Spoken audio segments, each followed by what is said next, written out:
Have you ever felt the weight of a moment? How about the weight of a lifetime of dreams, ambitions, and love all aboard a single ship? In the vastness of the Atlantic, where time meets memory, lies the tale of the unsinkable, the Titanic. From love born amidst luxury and chains, to nature's cold retribution on mankind's hubris. Are you ready to dive into a story as deep and vast as the ocean? Join us as we embark on this voyage again, retracing love, ambition, and survival. Let the Titanic's tale begin. The abyss of the Atlantic opens to reveal the haunting remnants of the Titanic. Modern explorers in their submersibles delve into this watery grave. Echoes of the past seem to reverberate through the dark, cold waters like silent whispers waiting to be heard. And then a discovery, a drawing, an intimate portrayal of a young woman wearing nothing but a diamond necklace. The mystery deepens as this artifact prompts a call to a woman who has lived a century, the elderly Rose Dawson. Can time truly encapsulate and preserve memories like the ocean did with the Titanic? Dazzling in its grandeur, the Titanic stands not merely as a ship, but as a monument to human hubris, mirroring the societal hierarchy of its time. Proclaimed unsinkable, it embodies mankind's ambitious proclamation over nature. As passengers board, one can't help but notice the Titanic's structural design, reflecting society's very layers and divisions. From the opulent suites of the upper class to the modest lodgings of the lower class, the ship is a living testament to the early 20th century social stratification. Amidst this backdrop, Jack Dawson, a hopeful artist with dreams more significant than his pocket, wins his golden ticket aboard this floating palace in a game of poker, a future shimmering with possibilities yet laid bare to the ship's intrinsic divides. Contrastingly, we meet Rose DeWitt Bukater. Every inch the aristocrat, she boards with Cal Hockley, her wealthy yet suffocating fiancé. Here, class boundaries are as sharp as the ship's prow, slicing through the waters of fate. Amidst opulence, Rose's heart is ensnared in chains of despair.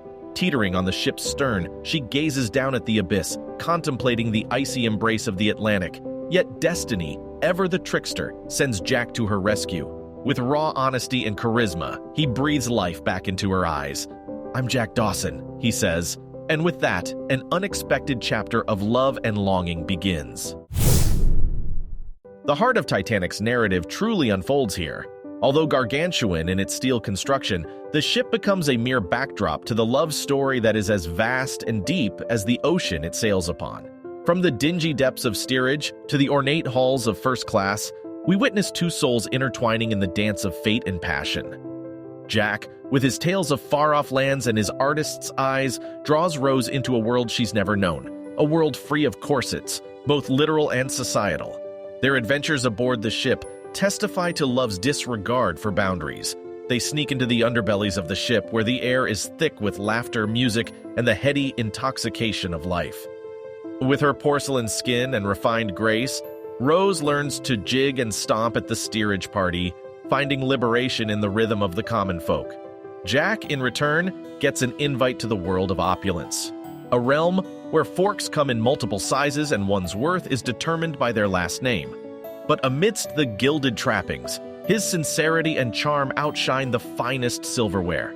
A moment at the ship's bow changes everything.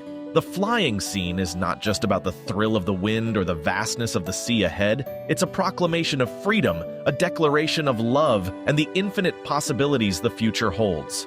Her arms outstretched, Rose feels genuinely alive, with Jack's reassuring presence anchoring her. "I'm the king of the world!" he cries. Not because of power or wealth, but because of the sheer euphoria of love and life.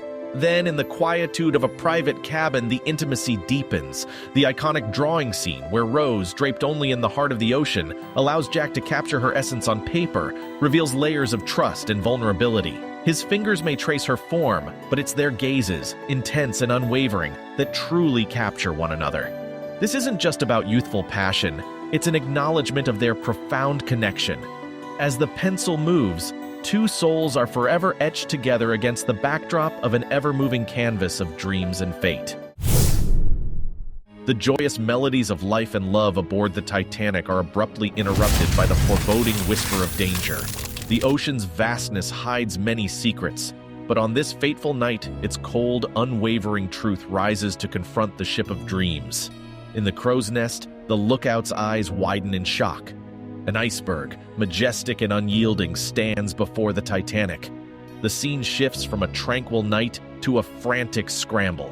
Bell alarms clang, warning signals are hoisted, and the ship's crew desperately tries to avert disaster. The engines groan, and the ship veers sharply, but the massive vessel's momentum is unforgiving. With a deafening roar, the two giants, the ship and the iceberg, collide. The crunch of metal against ice sends shivers down the spine, not just from the cold, but from the impending doom. While many aboard remain ensconced in their silken bubbles of luxury and ignorance, dancing in grand ballrooms or lulled to sleep in their cabins, a select few recognize the gravity of what has just occurred. The ship's architect, clutching blueprints representing the apex of human ingenuity, rushes to Captain Smith. He delivers the harrowing reality. The Titanic, once the symbol of human mastery and ambition, has been mortally wounded by nature's relentless hand. The unsinkable claim, a proud label that once marked a human triumph over nature, now looms over the ship like a dark, ironic cloud. Initial reactions are a mixed bag. Some are in denial, laughing off the incident as a minor hiccup on their luxurious journey. Others, sensing the danger, look to the lifeboats with apprehensive eyes. Whispers and murmurs grow louder, and the divide between truth and ignorance, between safety and danger, becomes ever clearer. In these moments, the illusion of invulnerability shatters. The Titanic, for all its grandeur, stands humbled by nature's might. This collision is more than just an accident. It's a grim reminder of the fragile balance between human ambition and the elemental forces of the universe. As the icy waters begin their relentless siege, a poignant truth dawns: the ship of dreams is sailing toward a nightmare. As panic brews amidst the Titanic's grandeur, the ship's layered structure becomes all too apparent. A storm of desperation starts its grim waltz. The Titanic, once an emblem of luxury and mankind's pinnacle of achievement, now becomes an arena where societal divisions are laid bare, with life and death hanging in the balance. The ship, once a bastion of luxury, now becomes a labyrinth of chaos, testing the mettle of its passengers and crew. We witness the glaring disparity in how people are treated, a stark manifestation of the societal class divisions of the time. The first-class passengers, draped in fur and finery, receive prioritized attention, with stewards ensuring their safe escort to lifeboats. Whispers of women and children first resonate, but beneath it lies an unspoken sentiment: wealth and status first. In stark contrast, below decks in the ship's bowels, steerage passengers are met with locked gates and stern-faced crew members, barricading them from the upper levels. The opulent Titanic reveals its uglier face classism in the face of catastrophe. The anguished cries of mothers clutching their babies and the determined faces of men trying to find an escape become emblematic of a desperate struggle against the sinking ship and a rigid societal structure. In one heart-stopping scene, Jack, our hero, is handcuffed to a pipe, falsely accused, and left to the mercy of the sinking ship. As the water creeps up, his survival hinges on Rose's tenacity and quick thinking, proving that love and determination can shine, even in the grimmest circumstances. Above deck, lifeboats are launched, but with a cruel twist of irony. Many are nowhere near their full capacity. The fear of being capsized means countless potential survivors are left on the sinking ship despite the plethora of life-saving seats. Every cry for help, every outstretched hand, becomes a haunting echo of missed opportunities. Adding to the solemn atmosphere, the ship's band, in an act of poignant defiance, plays their final tune. Their music, a melancholic serenade, serves as a backdrop to the unfolding chaos, a symbolic gesture that even in the face of inevitable doom, the human spirit endures, finding solace in art and camaraderie.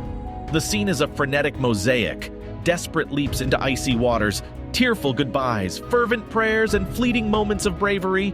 Through this chaos, the Titanic's evacuation paints a vivid picture, a microcosm of humanity's best and worst, brought forth by disaster. It's an overwhelming testament to how adversity can reveal the core of who we truly are, for better or worse. As the lights wane, signaling the fading power of man-made marvels, and the ship's anguished groans pierce the air, we're thrust into the Titanic's climactic act. This isn't just a ship's final moments, it's the downfall of human ambition, grand designs, and societal hierarchies, all culminating in a tragic waltz with destiny. The ocean liner, once an emblem of mankind's triumph over nature, now stands as a haunting monument to hubris and the unpredictable power of the sea. The ship begins to tilt, sending a shiver down its colossal spine. Passengers, who just hours before sipped champagne and danced in grand ballrooms, are now faced with an uneven, slanting deck, turning hallways into steep hills. The chandeliers, those symbols of luxury, now swing perilously, casting ghostly shadows in the dimming light. In a heart-wrenching display, the Titanic's stern rises slowly and agonizingly into the icy night sky. It's a sight to behold, a behemoth of steel, trying and failing to defy gravity. People scramble, clinging to rails, praying and shouting, while others make the terrifying choice to jump into the abyss below, hoping for a fleeting chance at survival in the freezing waters.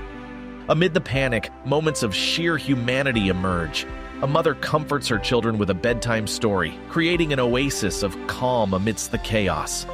Elderly couples, having lived lives full of memories, choose to stay together till the very end.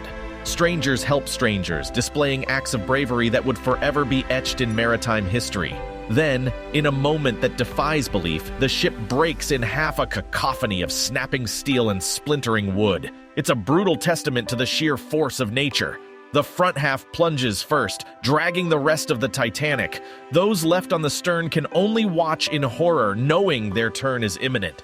And as the final piece of the ship disappears beneath the waves, the vast ocean roars in victory, claiming the unsinkable as its prize. But amidst the tumult, the silence that follows is deafening.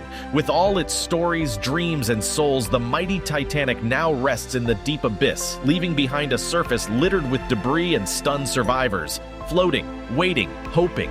The scene masterfully juxtaposes man's ambition against nature's might. A grim reminder of the delicate balance between human aspiration and the relentless forces of the universe. The Titanic's final moments serve as a cinematic spectacle and a profound meditation on life's fragility and the transient nature of human endeavors. Rose and Jack grapple with the icy waters, united in love but separated by circumstance. A floating door becomes their refuge. Promises are exchanged and vows of a life unlived hang heavy in the frozen air. Jack's warmth fades, but his spirit remains, urging Rose to endure, to live. Dawn breaks, revealing the Carpathia, the beacon of hope. Reborn from the abyss, Rose adopts the Dawson namesake, honoring her love. The world awakens to headlines of the maritime tragedy, of dreams drowned, and tales of survival. Decades flow by, much like the currents that claimed the Titanic. Standing at the ship's last known berth, the elderly Rose is more than a survivor. She's a living testament to a bygone era. As she reunites the heart of the ocean with its watery depths, it's not just a jewel she's returning, it's a symbol of humanity's fleeting ambitions and the indomitable force of nature. Her life, evident in photographs, honors Jack's final wish. And as the narrative comes full circle, Rose, in ethereal slumber, reunites with Jack on the Titanic's grand staircase, a testament to enduring love amidst life's ever-shifting tides.